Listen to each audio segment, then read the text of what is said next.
কোরআনের নিচের আয়াত বুঝতে চাই। আপনি কোট করেছেন, এখন এই জালেমরা যা কিছু করছে, আল্লাহকে তোমরা তা থেকে গাফিল মনে করো না। আল্লাহ তো তাদেরকে সময় দিচ্ছেন সেই দিন পর্যন্ত যখন তাদের চক্ষু বিস্ফারিত হয়ে যাবে, তারা মাথা তুলে পালাতে থাকবে, দৃষ্টি উপরের দিকে স্থির হয়ে থাকবে এবং মন উঠতে থাকবে। হে মোহাম্মদ, সেই দিন সম্পর্কে এদেরকে সতর্ক করো যেদিন আযাব এসে তাদেরকে ধরবে।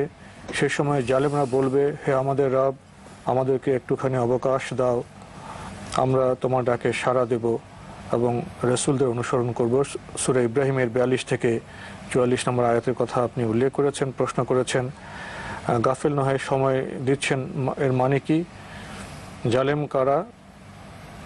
যারা আল্লাহর দিন বিজয়ের প্রচেষ্টাকারীদের উপর অত্যাচারকারীকে এই জুলুমকারীর মধ্যে পড়ে। কোরআন কারীম সূরা ইব্রাহিম থেকে কয়েকটা আয়াত উল্লেখ করেছেন। এই আয়াতগুলো উল্লেখ করে তিনি দু তিনটি প্রশ্ন করেছেন। আয়াতগুলো আসলে পুরো আয়াতগুলোই গুরুত্বপূর্ণ এবং ব্যাখ্যার দাবি রাখে, কিন্তু যেহেতু আমাদের হাতে আসলে সেই সময় নেই, শুধু আমরা তিনি যে প্রশ্ন করেছেন প্রশ্নের আলোকে আমরা বিষয়টি উপস্থাপন করার জন্য চেষ্টা করব।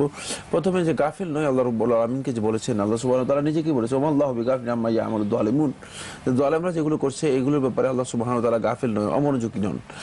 এর অর্থ হচ্ছে জালেমরা হয়তো মনে করতে পারে যে আমরা যা করতেছি, আমাদের এই যে জুলুম করতেছি, নির্যাতন করতেছি, নিষ্পেষণ করতেছি, নিপীড়ন করতেছি, শাসনের নামে যে শোষণ করতেছি, মানুষের উপর আদরের নামে, ইনসাফের নামে, জাস্টিসের নামে যেই বেবিচার করা হচ্ছে, অত্যাচার করা হচ্ছে, অনাচার করা হচ্ছে, এই সব কিছু এগুলো জালেমরা হয়তো মনে করতেছে যে এগুলো কে আর আমাদেরকে হিসাব করবে, কে এগুলোর জন্য আমাদেরকে জিজ্ঞাসাবাদ করবে, কার আমরা মুখোমুখি হব, কে আমাদেরকে ধরতে পারবে, পৃথিবীতে কে আছে সে আমাদেরকে ধরতে পারে, আর পৃথিবীর পরে আমাদের তো আমরা বেঁচেই গেলাম, আমাদেরকে আর কেউ ধরতে পারবে না।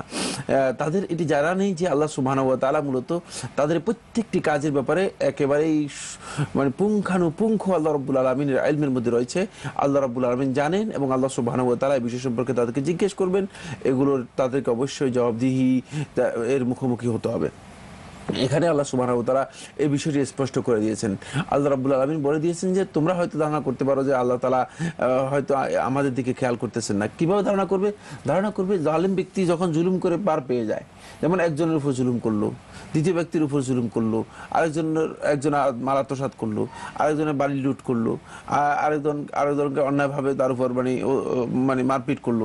এই যে জুলুম করে যত পার পেয়ে যাচ্ছে, সে মনে করতেছে যে আমি তো পার পেয়ে গেলাম। একটা জুলুমের পর আরেকটা জুলুম যখন পার পেয়ে যায়, যখন সে মনে করে যে না, আমার তো জুলুমের পরও আমাকে তো ধরা হলো না, আল্লাহ সুবহানাহু ওয়া তাআলা সাথে সাথে কাউকে শাস্তি দেন না, তখন সে মনে করে যে আল্লাহ তাআলা মনে হয় এই বিষয়ে তেমন গুরুত্ব দিচ্ছেন না, আল্লাহ রাব্বুল আলামিন হয়তো তাকে ছেড়ে দিয়েছেন। কিন্তু আল্লাহ রাব্বুল আলামিন স্পষ্ট করে বলে দিচ্ছেন, প্রত্যেকটি জালিমকে এটা জানতে হবে যে অবশ্যই প্রত্যেকটি কাজের জন্য আল্লাহ রাব্বুল আলামিনের সম্মুখীন তাকে হতে হবে এবং আল্লাহ রাব্বুল আলামিনের দরবারে তাকে এর জন্য জিজ্ঞাসিত হতে হবে। আল্লাহ রাব্বুল আলামিন এ ব্যাপারে অমনোযোগী নন, বরং প্রত্যেকটি বিষয় আল্লাহ রাব্বুল আলামিনের কাছে সুস্পষ্ট তিনি দেখছেন, অবলোকন করছেন, পর্যবেক্ষণ করছেন এবং সব কিছুর হিসাব তিনি করবেন।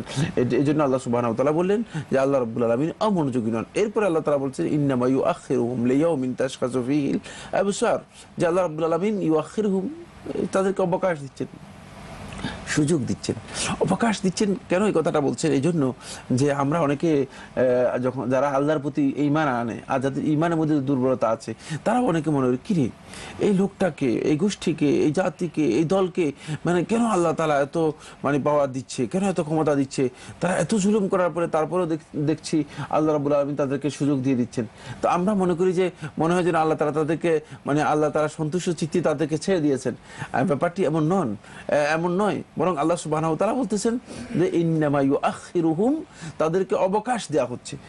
এই যে পাপে লিপ্ত রয়েছে, এই যে জুলুমে লিপ্ত রয়েছে, এই যে অন্যায় লিপ্ত রয়েছে, এই অন্যায়ের ক্ষেত্রে আল্লাহ সুবহানাহু ওয়া তাআলা তাদেরকে অবকাশ দিচ্ছেন, সুযোগ দিচ্ছেন, যে দেখি তারা আসলে কি করে, তারা কি আদৌ কি সত্যিকার এই অবস্থা থেকে প্রত্যাবর্তিত হয়, তারা কি আদৌ কি আল্লাহ রাব্বুল আলামিনের ভয়ে তারা তওবা করতে পারে, তারা কি আদৌ কি আল্লাহ রাব্বুল আলামিনকে ভয় করে, আল্লাহ রাব্বুল আলামিনের জবাবদিহিতার এবং আল্লাহ রাব্বুল আলামিনের দরবারে উপস্থিত হতে হবে, আখিরাতে এই বিষয়ে জিজ্ঞাসিত হবে, এটাকে সামনে রেখে তারা কি নিজেদের